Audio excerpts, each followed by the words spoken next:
Subject: Admiral Archibald. Species: human.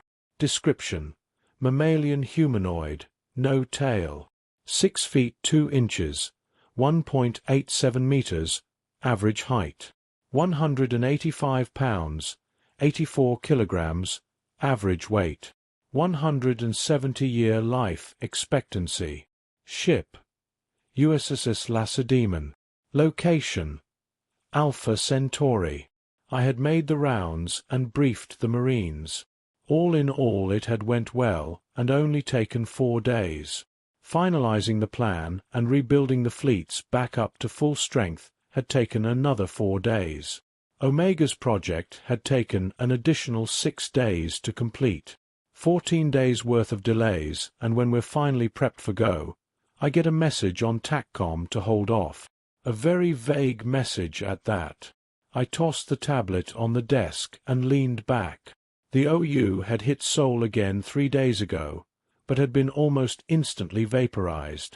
They'd sent over 100,000 ships into that grinder, and had lost every single one of them.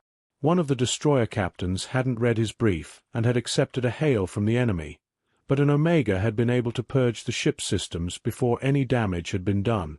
The captain was relieved of duty, and the XO was given the command. Negligence charges pending, of course. There had also been a fight between a Gaunt and a Duliki in the mess of the USS Thanatos that same day. All commanders involved agree that it's not something to make a diplomatic incident out of, though. The 2 combatants were reprimanded, but otherwise fine. The message from TACCOM hadn't mentioned any of this. It hadn't mentioned anything except not to jump. The only thing I could think of was a change of plan. But what's to change? The plan seems simple enough on paper, but it would be a complicated mess to actually pull off. 6 total fleets all trying to work together, each with their own admiral. Hell, wasn't the point of a fleet to have a single clear-cut chain of command? 7th, 8th, and 9th fleets would immediately engage spaceborne hostiles and move into defensive positions, while 2nd, 3rd, and 5th fleets would eliminate any orbital hostiles around Planet Alpha, land our Marines, provide orbital support to said Marines, and then pick them back up. Then we'd switch with 7th, 8th, and 9th and provide defense while they land their Marines on Planet Bravo. The thought behind the switch was to give our Marines the chance to rest and recover. There's no telling how long each engagement's going to be, but it's going to be measured in days at least. Hopefully not months, but planets are big. Very big. It had been decided that the carriers and frigates would be the most useful for the ground forces. So if the system defense begins to become overwhelmed, all of the destroyers and battleships would lend aid. The fighter pilots must be pissing themselves with excitement. They hadn't had a chance to run close air support in a while because of the Gaunt's AA capabilities. It will be a shame for them if the OU has similar capabilities. Pulling this off is going to require unbelievable amounts of coordination. Each admiral is going to have to know what the other ones are doing and why. Otherwise, the best-case scenario will have us stepping on each other's toes and wasting ammo.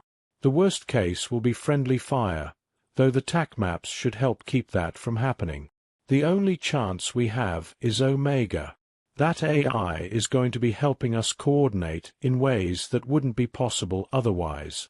It had confessed to me that it was hesitant to reveal its capabilities, but I'm glad that it did. This plan hinges on that capability. Otherwise, we'd have had to nidhogg the system. Not that that's off the table, but I'd rather have the intel instead of a conspicuous supernova where an enemy stronghold used to be. "Admiral," Omega said, interrupting my train of thought. "Yes, Omega?" I asked as a hologram in the shape of a Grim Reaper appeared on my desk. "We've got news." The reason for the delay is because of a discovery that was just made regarding the anti-warp technology the Omni-Union has been using. Dr. Einheimer and AI Henry were able to create a software patch that will protect us from the warp jamming. We will be able to rely on standard tactics during the invasion, the AI said. Excellent. Then this will be easier than I thought. Indeed. We will also be bringing warp disruptor buoys to disrupt enemy incursion into the system. They will be forced to exit warp outside of the system and enter the system on impulse engines, which will give us another edge. They might even just jump into the system and end up with a bunch of scraps for their trouble, I said with a chuckle. It's possible, but let's not count our ducks until they hatch. Especially since even the Republic noticed the warp irregularities. Ducks? Isn't it chickens? I asked, getting off topic. I like ducks more than chickens, the AI said with a hint of humor. Why's that? They have a more aesthetically pleasing shape. Plus both ducks and chickens are domesticated, so why not say ducks? Fair enough, I said. So how will we know that the update will jam their jammers?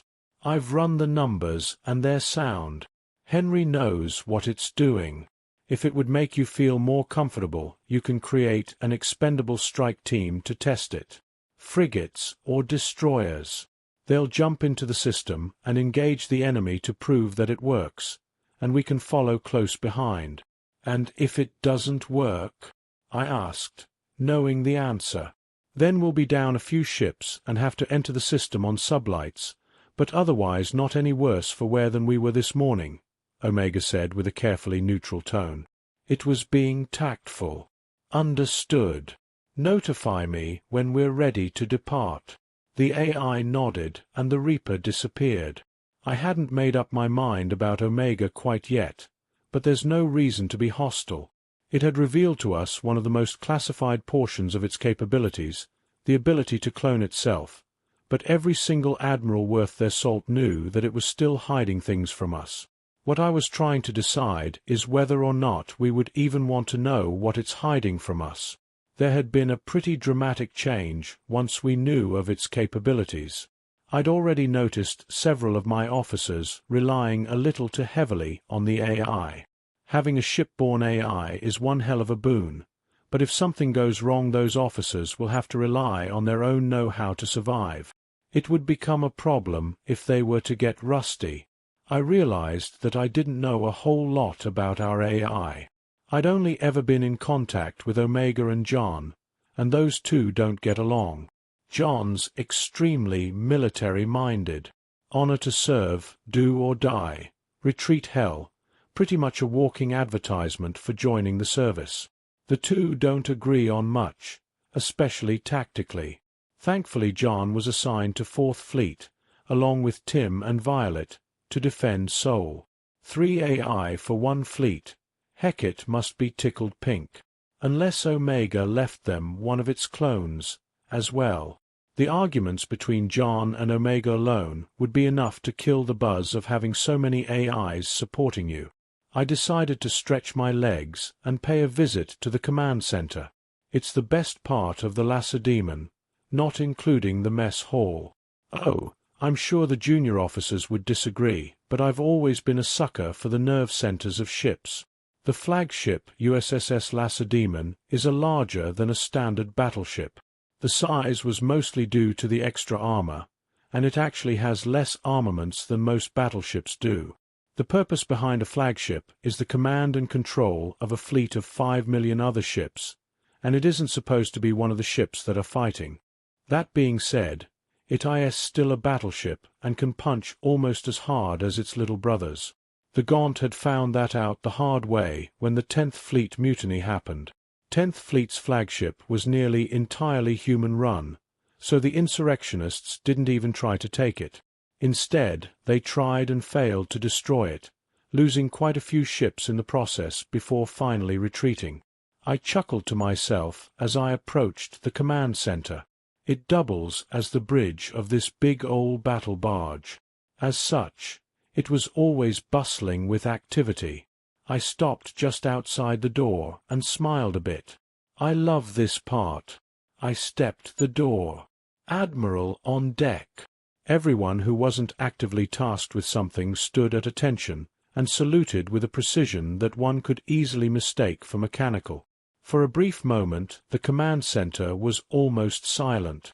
I returned the salute and said at ease, which triggered the return of the noise and activity. I sat and checked situation reports until Captain Walker came over to me. "Good morning, sir. We'll be ready to jump as soon as the update is complete," she said. "Good morning. I appreciate the brief, but I'm afraid Omega beat you to it," I said with a grin. "Ah, the most powerful AI in the United Systems wants my job? Whatever am I to do, sir?" she said with a thick layer of sarcasm. "Not to worry, Captain. Omega will get bored of all this and go back to playing cloaks and daggers with the directors soon enough." "Ah, but then who will tell me when I use a phrase wrong?" she asked. "Incorrectly," Omega said through a speaker nearby. "For the sake of absolute fuck Omega, they're the same damn thing and you know it," Walker shouted at the machine.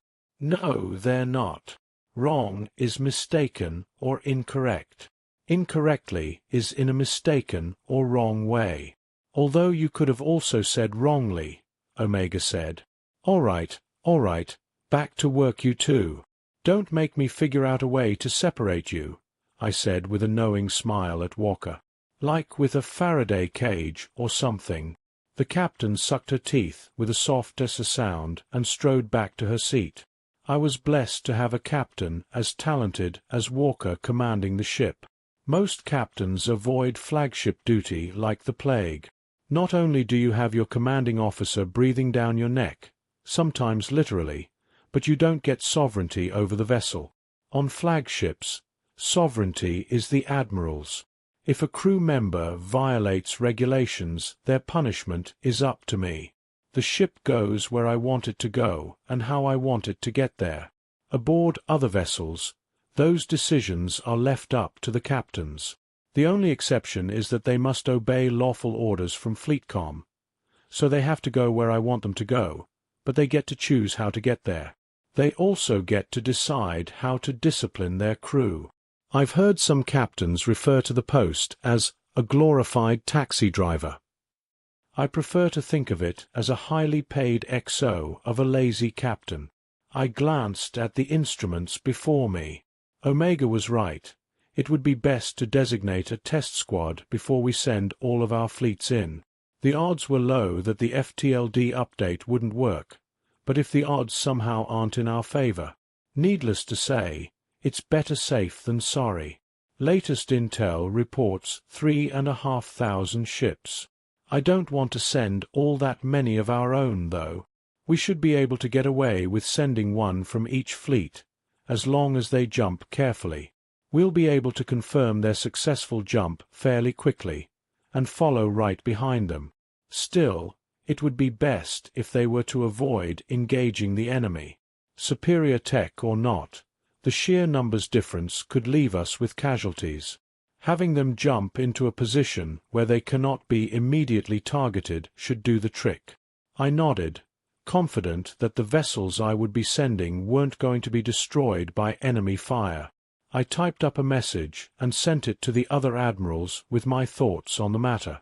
6 ships should be more than enough for a simple test, and the ships should be chosen at random from the destroyers. While I waited for a response, I keyed up a random number generator and assigned numbers to Second Fleet's destroyers. There are many RNGs available, but this particular one is my favorite. Most will instantly tell you a random number, but this one has an interface that's similar to a vintage slot machine. Perfect for gambling, in my opinion. I watched the numbers spin until they stopped one by one. 0005829. I cross-referenced it to my destroyer list. The USS Liberty, commanded by Captain Young.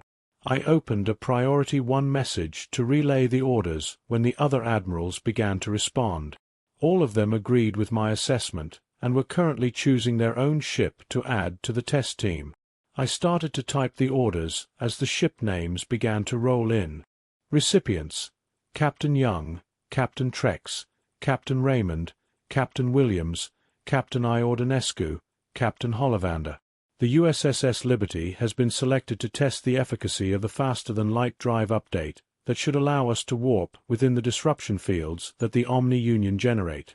The team will be comprised of USS Liberty, USS Idaho, USS Aniniok, USS Tokyo, USS Malice, USS Roscath. Once we arrive at the rendezvous point, the test team will warp into the enemy system. Avoid engagement until reinforcements arrive. Once all 6 fleets are within the system, the test team will separate and rejoin their respective fleets. I finished the order and sent it just as an alert pinged from one of my terminals. I knew what it was before I even looked. I knew that each of the other admirals got the ping as well. We had been expecting it, and dreading it. It's a very special and unique ping that only higher officers get, and each higher officer is trained on this ping once a year. Each year we hear the same thing. If this ping ever sounds when you're not expecting it, order a retreat from the system immediately. Drop whatever it is you're doing and run. It doesn't matter where, so long as it's far away from wherever you happen to be when you hear this ping. If you fail to do that, you and all of your men will die. The ping meant that the USSS Nidhogg had arrived.